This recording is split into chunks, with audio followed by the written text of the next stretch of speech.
Well, here's our first panel again. The quilting is now all stitched and we're ready to put the strip across the top.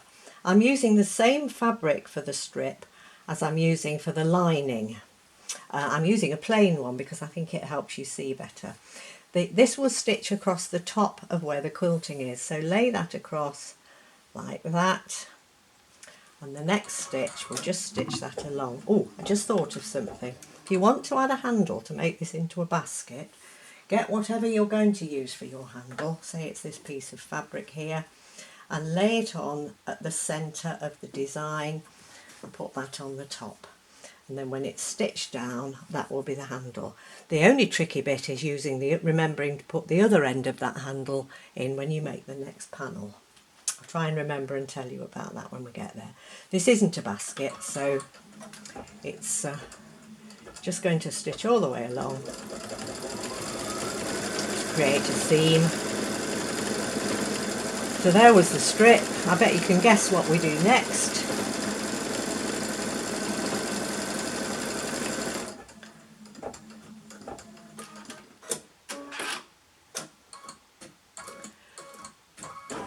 And the needle will go right back to the top and we flip that over like that.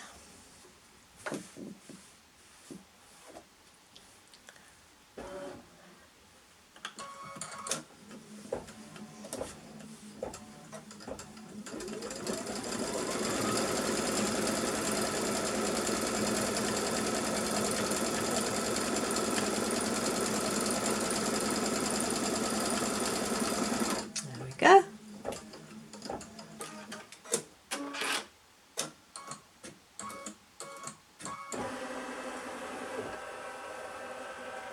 Now what I'm doing here, a bit of jiggery pokery.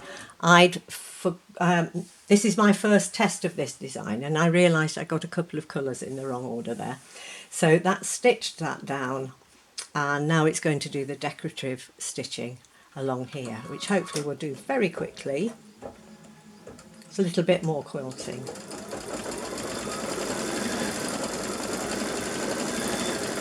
It's just some simple little scrolls. While I'm doing that, I've got my piece of lining fabric. This is twice the length of this panel because this is going to line the whole cylinder, not just this piece. I think this is something that people can't get their heads around, that you can do a continuous lining. But it's quite simple and it saves having a lot of scruffy seams. So there we have stitching along in that direction, and it's going to go back so that it's a little bit more definite. Quite fancied doing this in gold actually, but I didn't want to keep changing colours because it makes the video rather long, and I didn't really want to do the seams in gold. So there it is, just doing that pretty little scroll all the way along.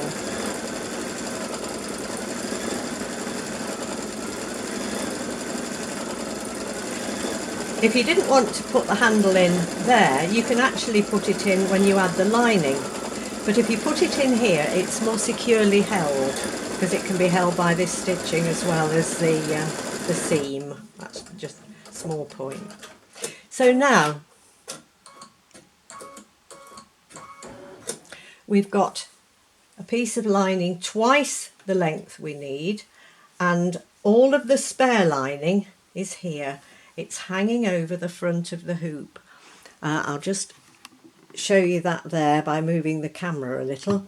When we press the stitch button, that will just stitch that all along.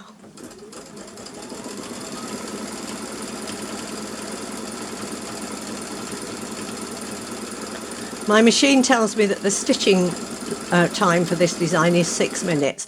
Obviously it takes you a bit longer than that because you've got to keep changing the threads and changing the fabric.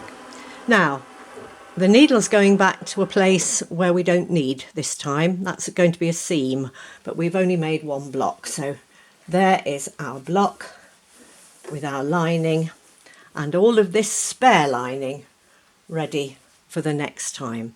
I'm going to take this out of the hoop, trim that along the edge, and put that to one side while I make the second block up to the same place really. So I'll see you in a bit.